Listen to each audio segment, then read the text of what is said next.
The first dish I ever made Andreas was pasta fagioli, and even after 16 years, he still remembers it like it was yesterday.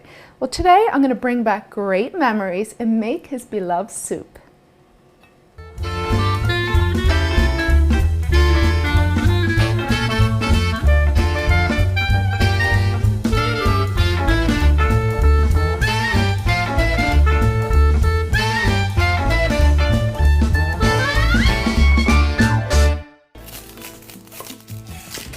Hey guys, so today we are making one of Andreas's favorite soups. Actually, my father loves this soup as well, except he calls it pasta fagioli. So he kind of gives it that little slang word, pasta fagioli. So I technically call it that as well, the American way to say it. So first to get started, we need to chop an onion and some carrots. All right, so we've heated our 6-quart pot with some olive oil, and now we're going to saute the onions and carrots. So this is building great flavor for our soup.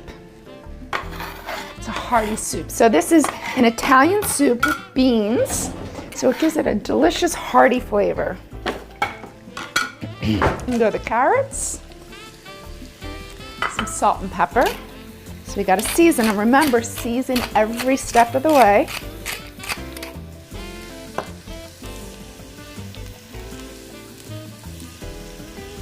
So I have been making this soup forever. I want to say this is probably one of the first soups my best friend Wendy taught me how to make, and I've been making it ever since. We like to add some carrots in here because it really gives a nice flavor to the soup. All right, so while the onions and carrots are sauteing, I'm going to chop up some rosemary. So just a little bit of rosemary. Rosemary is very potent, and a little goes a long way, but I like that depth of flavor in this soup. And of course, garlic. Because rosemary is a wood-soluble herb, you can actually saute it. So we're going to toss it right in. If it were a water-soluble herb like basil and parsley, you'd never ever want to heat it because then it loses its flavor, whereas something like thyme and rosemary heightens the flavor when you saute it. Things like basil and parsley, they should be garnished at the end. All right, so we have quite a bit of garlic, about 3-4 cloves. I have 2 huge cloves, so we're going to count them as 2 each. You can smell the rosemary. It smells so good. You could also place thyme in here instead of rosemary. That works beautifully too. All right, now for the garlic.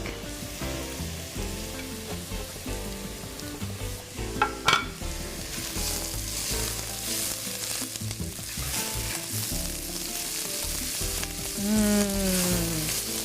smells so good in this kitchen.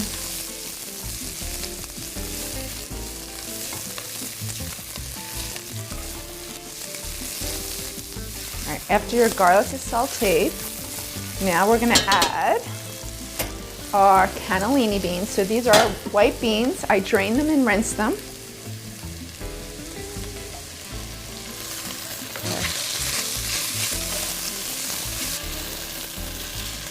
Our chicken stock.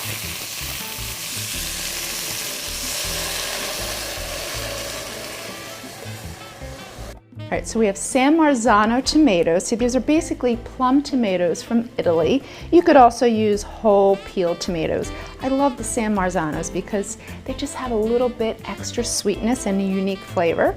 So dump it in a bowl. Gets a little messy. Get your kiddos in the kitchen. They'll love this. They can just sort of get in here and get their hands in there. So you just really want to squish them up with your hands and break them apart. Best tools in the kitchen are your hands. All right, once they're nice and squished up, we just want to break them apart. We're going to add it into the pot. Bring our soup to a boil and reduce it to a simmer until all the flavors build, about 30 minutes. And for added flavor, I like to take the rind of Parmigiano Reggiano and just toss it right into the soup. It adds great flavor. So salt and pepper.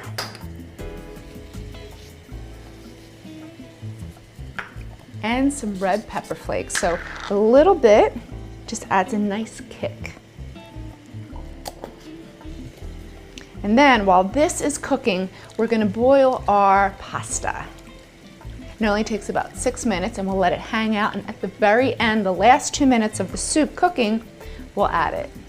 So our soup has been cooking for about 30 minutes, and now I already went ahead and drained our ditalini pasta. You could also use elbow pasta.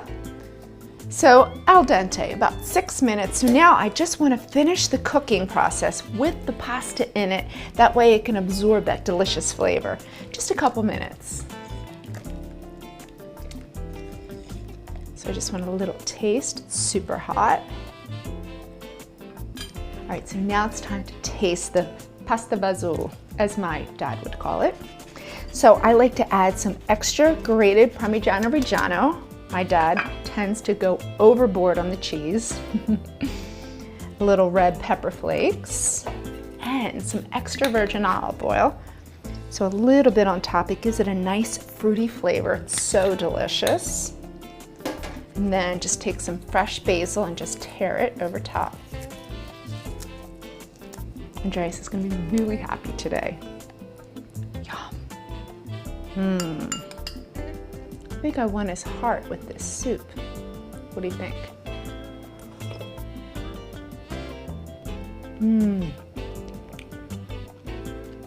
Just like I remember, so good. With that creamy texture from the beans, it's so delicious. For this recipe, head over to the newspaper's website, and thanks for joining me today. From my kitchen to yours, happy cooking. See you next time.